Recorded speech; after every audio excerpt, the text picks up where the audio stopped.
My name is John. Hi, my name is John Goodman, and today we are talking about why specific performance as a remedy for a seller against a buyer is not a practical remedy. It is a practical remedy for a buyer against a seller in some circumstances, but it is not a practical remedy for a seller against a buyer.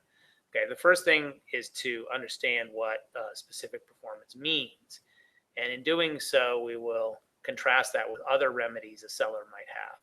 So we're talking about a scenario where a buyer breaches a contract, and one remedy generally a seller would have or want to have is the option of terminating the contract. That is a remedy that a seller would exercise, for example, if the property value was appreciating after the property went under contract. So the example is the seller entered into a contract to sell a property to a buyer for $1 million. At the scheduled closing time, the scheduled closing date, the buyer defaults. At that point in time, in this scenario, let's say the property is appreciated 10% and is now worth $1.1 million. This seller would be tickled to use the buyer's default to terminate the contract with the buyer and move on and sell the property to a higher price buyer. That would be the termination remedy. We will not talk about that further. Another remedy that a non-defaulting party has, the seller in our story, when a buyer defaults, is the remedy of pursuing damages. That might be a remedy that a seller would pursue if the market value of the property had declined after the seller went under contract.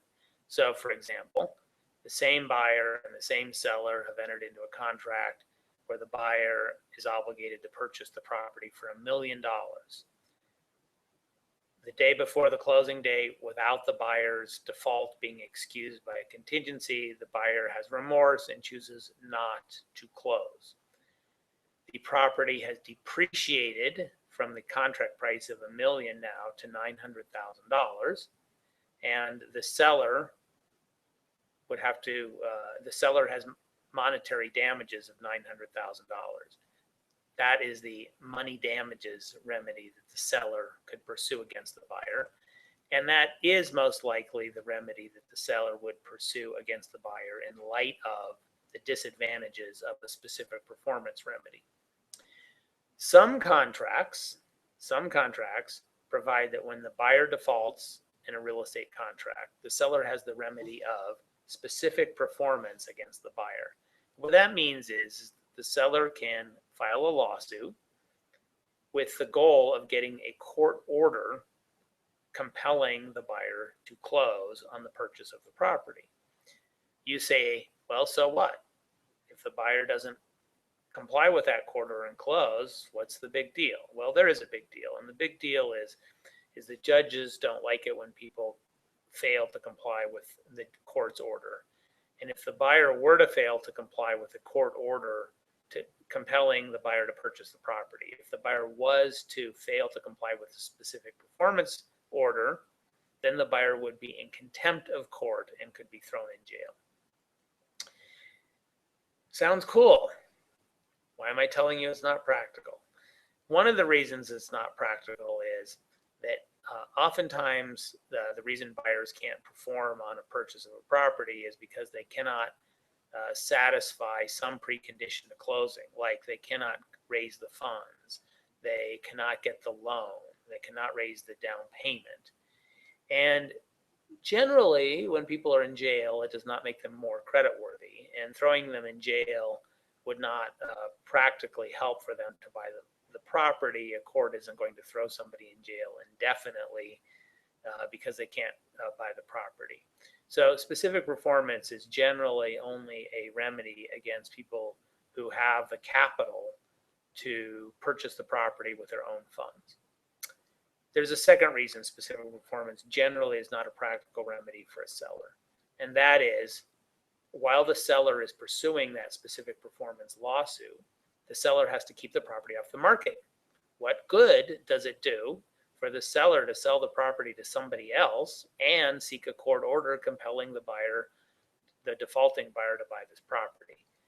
The seller has to own the property at the end of the lawsuit when the judge bangs down his or her gavel ordering the buyer to buy the property. If the seller sells the property, it makes the specific performance lawsuit irrelevant. And especially in an appreciating market, the seller isn't going to want to keep the property off the market. They will want to sell it to somebody else. That is why specific performance is not a practical remedy against a buyer. Now, let's talk briefly. Specific performance can be, under some circumstances, a practical remedy for a buyer against a seller, because the specific performance lawsuit ties up the title to the property. The buyer wants it. The buyer wants to prevent other buyers from buying the property, competing buyers from buying the property. That's exactly what a specific performance lawsuit does. The seller, in addition to filing the lawsuit, files a notice in the real estate records that the seller has commenced the lawsuit that affects title to real property.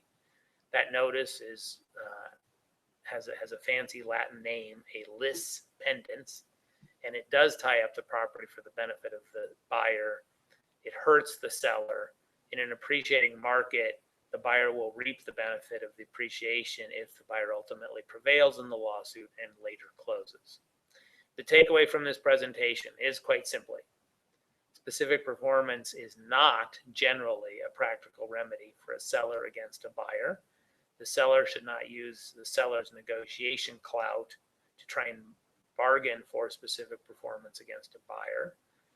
It is a practical remedy for a buyer against a seller. Ladies and gentlemen, life is complicated. Be careful out there.